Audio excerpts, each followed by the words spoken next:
अस्सलाम वालेकुम, welcome back to P for progress. और इस वीडियो में हम लोग डिस्कस करने लगे हैं नेफ्रॉन को।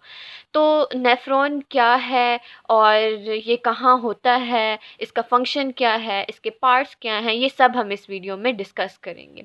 ठीक है, सबसे पहले तो नेफ्रॉन होता क्या है और ये कहाँ होता है। तो नेफ्रॉन किडनी का एक फंक्शनल यूनिट है।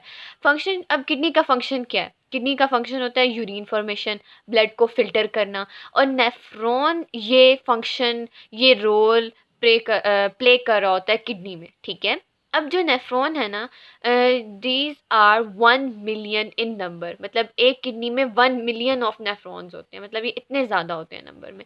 अब हम देखते हैं कि इसके पार्ट कौन कौन से हैं। We have the renal corpuscle, we have the renal tubule. ये जो टर्मिनोलॉजी है ना, दैट इज़ रीनल।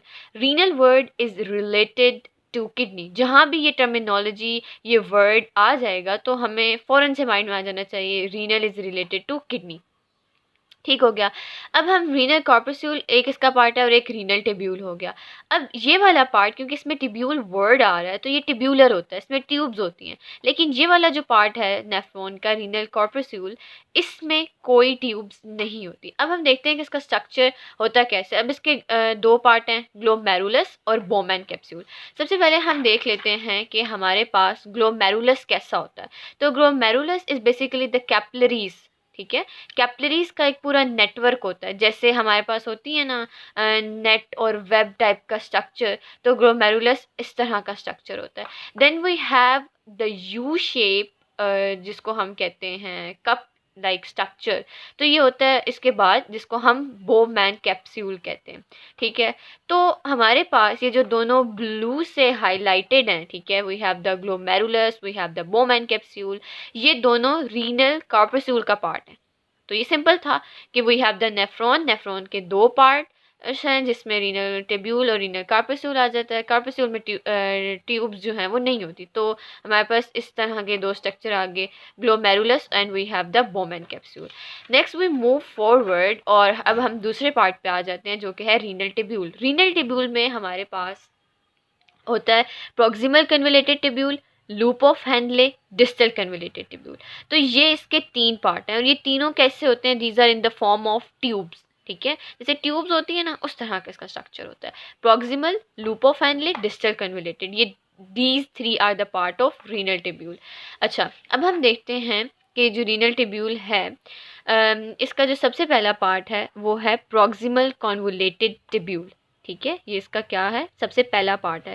थोड़ा सा ये ना ऊपर की तरफ से, लाइक इतना नॉर्मल नहीं है, लाइक थोड़ा डिप्रेसिव भी नहीं है, थोड़ा अप साइड की तरफ से ये आता है यूं। ठीक है, तो this is the proximal convoluted tubule. तो जो भी हमारा ब्लड था जिसको हमने फ़िल्टर करना है, वो बोमैन से ग्लोमेरुलस से जाएगा बोमैन से नेक्स्ट वो मूव करेगा प्रॉक्सिमल कॉन्वोलेटेड टिब्यूल में। अब हमारा जो ब्लड था वो इधर आ गया, नेक्स्ट ये मूव करके जाएगा और ये नेक्स्ट आ जाएगा लूप ऑफ हैंडले में। लूप ऑफ हैंडले के दो पार्ट होते हैं, डिसेंडिंग लिम्ब और असेंडिंग लिम्ब। तो ये ऑब्वियसली नीचे की तरफ आ रहा है और फिर इसके बाद ये ऊपर की तरफ जाता है, तो इस तरह से हम इसको डिसेंडिंग लिम्ब कहते हैं and then we called it as ascending limb. Then ये जाएगा डिस्टल कन्वोलेटेड टिब्यूल में। इसका स्ट्रक्चर कुछ ऐसा सा होता है। तो ये तीन पार्ट्स थे जो हमने कवर कर लिए। We have the proximal convoluted tubule, we have the loop of Henle, जो कि ग्रीन में ये सारे मार्क हैं, ये हमारे पास रीनल टिब्यूल्स के पार्ट हैं। सिंपल हो गया। अब ये तो हमने देख लिया कि हमारे पास कैसे कैसे पार्ट थे और क्या क्या हो रहा था नेफ्रॉन में। अब ये सारा कुछ जो था, ये जब ये फंक्शन अपना परफॉर्म कर लेते हैं और ग्लोमेरुलस से बोमैन, बोमैन से प्रॉक्सिमल, प्रॉक्सिमल से loop of Henle, then distal, अब ये जब सारा पाथवे फॉलो कर लेंगे तो ये सारा कुछ ड्रेन होता है कलेक्टिंग डक्ट में। ठीक है, तो ये सारे नेफ्रॉन की जो डिस्टल कन्वोलेटेड टिब्यूल्स होती हैं, ये ओपन होती हैं एक किस में, एक कलेक्टिंग डक्ट में ओपन होती हैं। उसके बाद ये सारा पेपिलरी डक्ट में जाता है और वहाँ से रीनल पेल्विस में जाता है। तो ये इस तरह का सीक्वेंस है जो ये फॉलो करते हैं। ठीक हो गया। तो इधर जो हमने मार्क करके दिखाया हुआ है वो क्या है, कलेक्टिंग डक्ट। तो जितने भी नेफ्रॉन हैं डिफरेंट, वो आएंगे और वो क्या करेंगे कि इधर कलेक्टिंग डक्ट में जाके जितना भी उनका प्रोडक्ट था, जो भी यूरिन की फॉर्मेशन करनी थी, वो सब कुछ मूव करके कहाँ आ जाएगा, कलेक्टिंग डक्ट में। तो ये सिंपल सा था, दोबारा से हम जल्दी से रिकॉल कर लेते हैं।